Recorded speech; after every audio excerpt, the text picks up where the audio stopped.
Atos capítulo 13, versos 22. A versão que eu tenho em mãos diz: E tendo tirado a este, levantou-lhes o rei Davi, do qual também, dando testemunho, disse: Achei Davi, filho de Jessé, homem segundo o meu coração, e que fará toda a minha vontade. Achei Davi, filho de Jessé, homem segundo o meu coração, e que fará toda a minha vontade. Se uma das coisas que eu tenho muito dificuldade é entender a mente de Deus. E é uma razão bem óbvia: Ele é Deus e eu sou um ser humano. Ele é Deus e eu sou mortal. Ele é tudo e eu não sou nada. Mas quando eu olho para a cruz do Calvário, eu vejo algo que pode transpor esse abismo entre a mente de Deus e a minha mente. E quando eu leio esse verso, eu tenho extrema dificuldade de entender como Deus pensa. Porque o texto está dizendo que tirou a Saul e achou Davi. E a impressão que eu tenho é que Saul era melhor do que Davi. Saul era um bom homem, Saul era um bom pai. Davi era um péssimo pai. Me parece que Saul era mais honesto que Davi.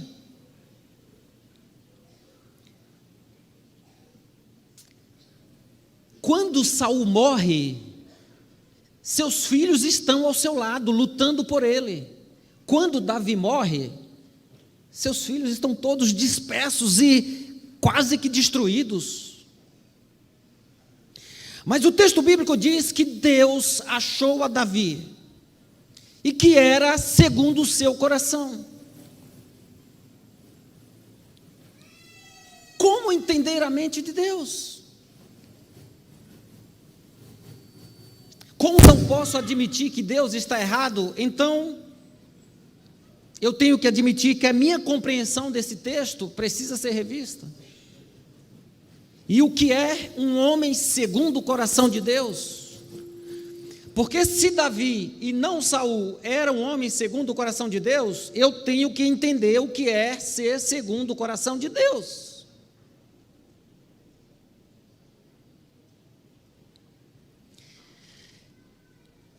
Como?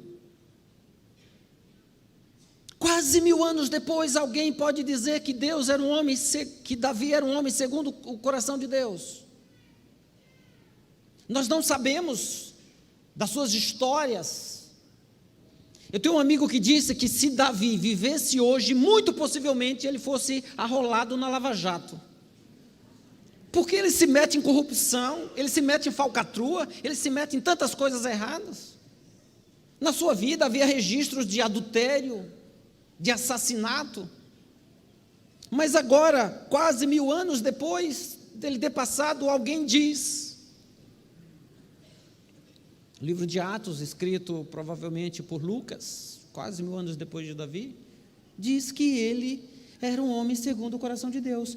E a expressão está na boca do próprio Deus.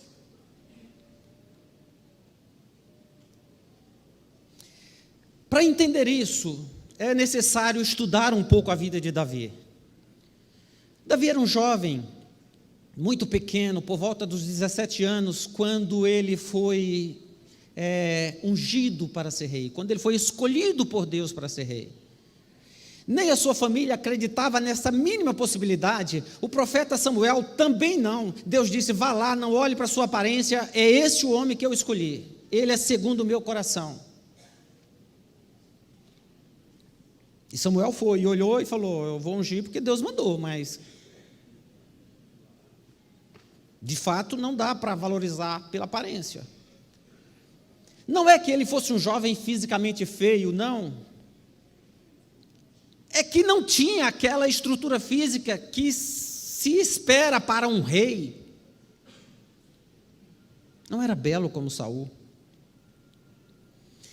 O que alguém recebe quando foi ungido rei?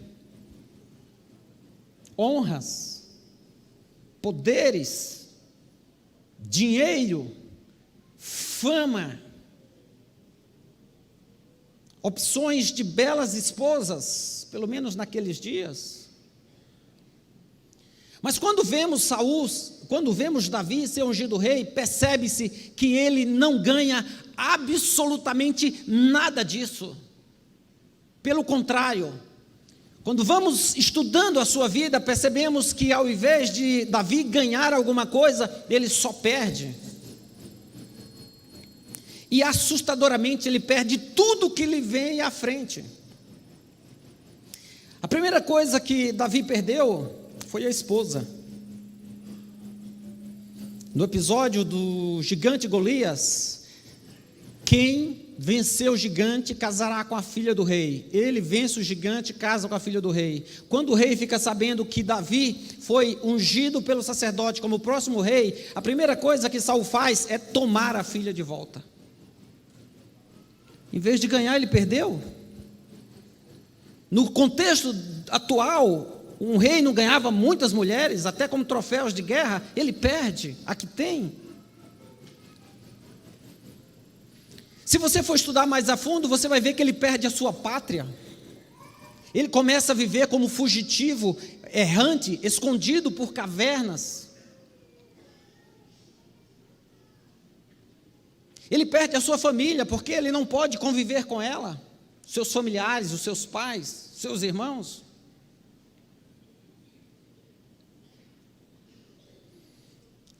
As coisas davam errado para Davi, mas ele tinha um amigo em quem ele se apoiava, em quem ele tomava como base.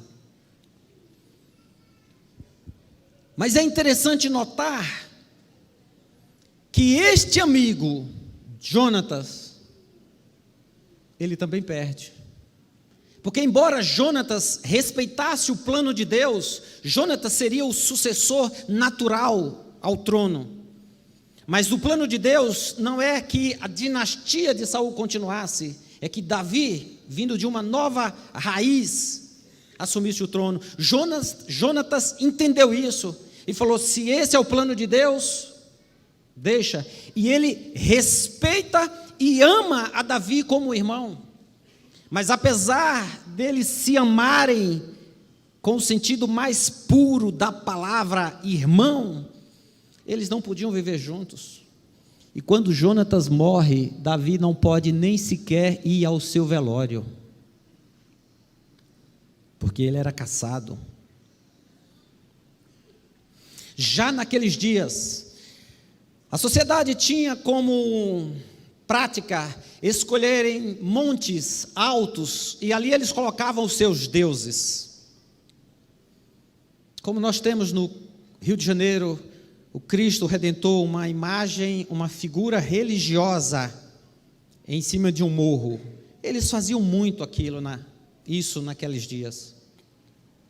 E o povo discutia ainda qual o monte mais elevado. Se o meu Deus estiver em um monte mais elevado, é porque ele é mais poderoso. Então Davi, andando pelos vales, ele olha para os montes e vê os deuses, e ele diz: eleva os meus olhos para os montes, de onde me virá o socorro? Meu socorro vem não deste Deus dos amorreus, não deste Deus dos filisteus, meu socorro vem do Deus que fez os céus e a terra. Os mais lindos salmos de Davi, ele fez escondido, fugindo, porque tinha sido ungido rei. Ele poderia dizer: Deus, eu estava aqui cuidando de animais e vivia bem. O Senhor me tira lá, me impõe para vencer um gigante, e agora o que deu em mim? Como entender a sua mente, Deus?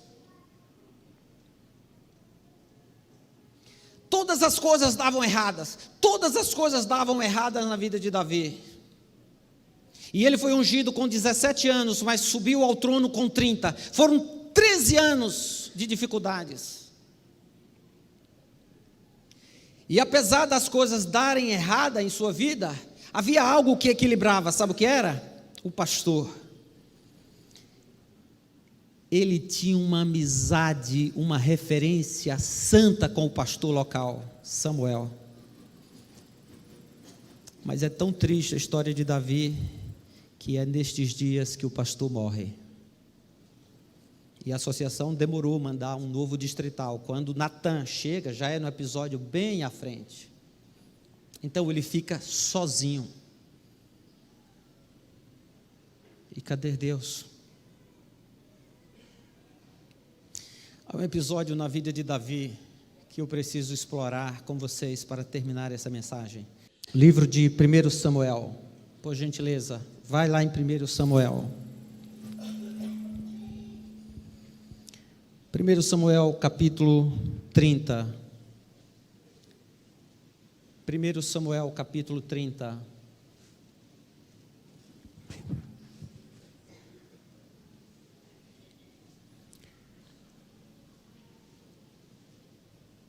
Para você entender bem esse texto, eu preciso contextualizar. Esse é um dos textos que eu mais tomo tempo tentando viver esse momento, tentando experimentar esse momento. O contexto de 1 Samuel, Davi aqui está fugindo com seus homens. Quem eram seus amigos? Um bando de desordeiros, todos fugitivos, todos fora da lei.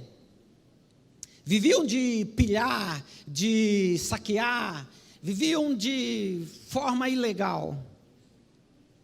Tinham famílias, tinham filhos, moravam em tendas. É como se fosse um permanente campori, barracas para todos os lados, talvez até com um lindo portal. Está aqui os sem teto, sem pátria, sem nacionalidade, sem dignidade de viver. E eles deixaram ali o seu grande acampamento, as suas famílias, e foram para uma cidade chamada Ziclag, uma cidade dos filisteus. Eles iam saquear aquela cidade. Quando eles chegaram ali, eles perceberam que não havia homens de guerra naquela cidade. Eles perceberam que havia algo errado, algo estranho. E aí alguém se tocou. E se eles não estão aqui, porque enquanto nós estávamos vindo pelas montanhas e pelos vales, eles foram pelo caminho principal e estão atacando lá o nosso acampamento. Então caíram em si e voltaram pelo caminho principal, desesperados para chegar no acampamento, porque eles sabiam, se eles chegaram no acampamento, eles encontraram só as nossas mulheres, só as nossas crianças, e não tem resistência de guerra ali. Então eles voltaram para o acampamento, e quando eles chegaram no acampamento, estava tudo destruído, absolutamente tudo destruído. Barracas queimadas, portal destruído, o acampamento tinha virado um resto de guerra. E as mulheres foram levadas, possivelmente para serem vendidas como escravas ou objeto sexual. E as crianças também foram levados. O que Davi fez nessa hora? Venha comigo para o capítulo 30, verso 4. Então Davi e o povo que se achava com ele ergueram a voz a chorar, e choraram até não ter mais forças para chorar. Eu fico pensando o que o autor tinha em mente ao escrever isso. A situação era tão difícil, era tão complicada, que o texto bíblico diz que eles choraram até não terem mais forças para chorar. Isso é angústia, isso é desespero, isso é sofrimento ao extremo. Você já viu alguém chorar até não ter mais forças para chorar?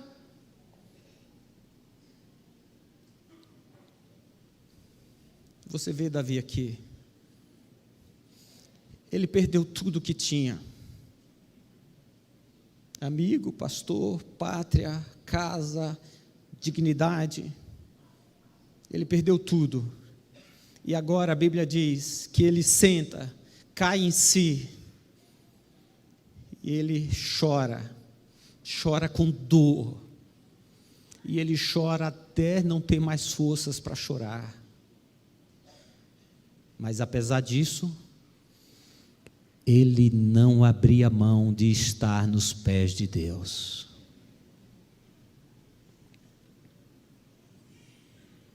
Apesar disso, ele não deixava o seu Deus. A frase não é de Davi, é de Jó, mas poderia muito perfeitamente cair nas mãos de Davi. Ainda que ele me mate, nele confiarei. É por isso, igreja, é por isso, amigo, é por isso, internauta, que Davi é um homem segundo o coração de Deus. Porque ele decide não abrir mão da sua fé. Não importa quão sofre, ele permanece aos pés de Deus. Um dia uma senhora me ligou, e em meio a desespero ela disse: pastor, por que eu? Por que eu, pastor? Eu sou até vegetariana, por que eu agora tendo um câncer de estômago? E no ímpeto eu disse: e por que não você? Por que não você? Por acaso o vegetarianismo te dá certificado de imunidade ao câncer? Por que não você? Queridos, eu vejo muita gente perdendo muito menos do que o que Davi perdeu e já perde a fé. Mas eu tenho um homem aqui que perdeu tudo, mas a despeito disso permanecia fiel aos pés de Deus, permanecia leal ao seu Deus, permanecia buscando ao seu Deus, permanecia dizendo: ainda que eu tenha que andar por vales, ainda que a jornada seja escura,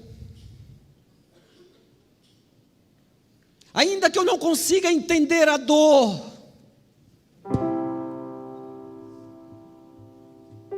eu continuarei nos pés de Deus, mesmo discordando dele,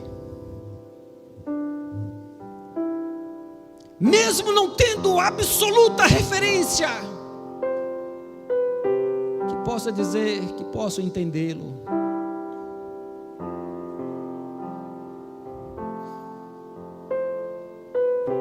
Mas eu não abro mão do meu Deus.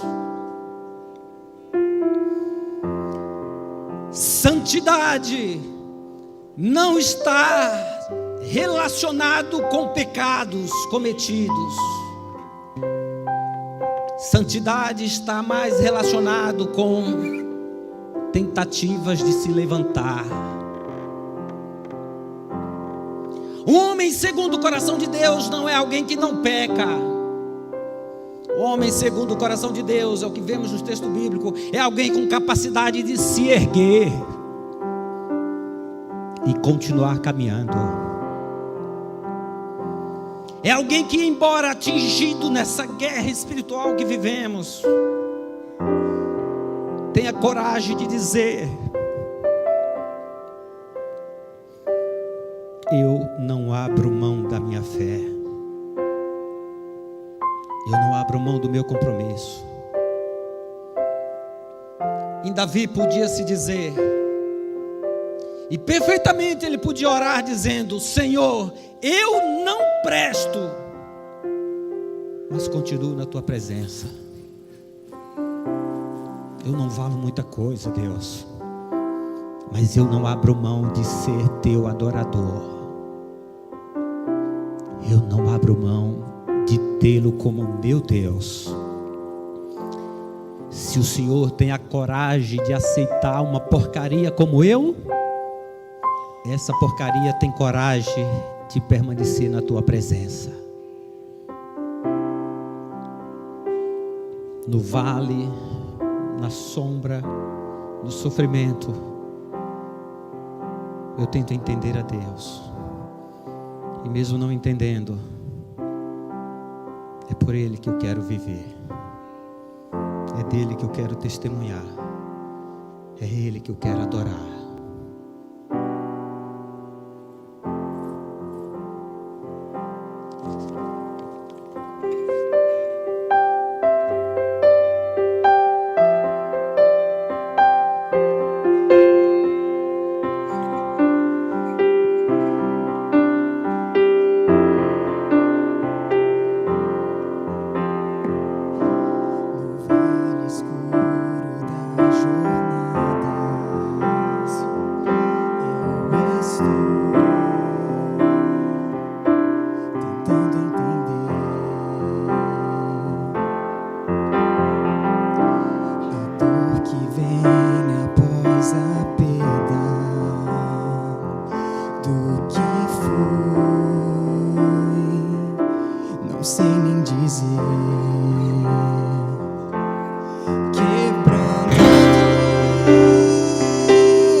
A voz que fala no profundo do meu ser me chama outra vez, ser testemunha do Cordeiro. Quero ser com tudo que sou.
Seja feito teu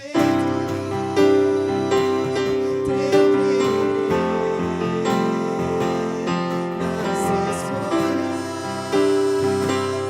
que eu fizer.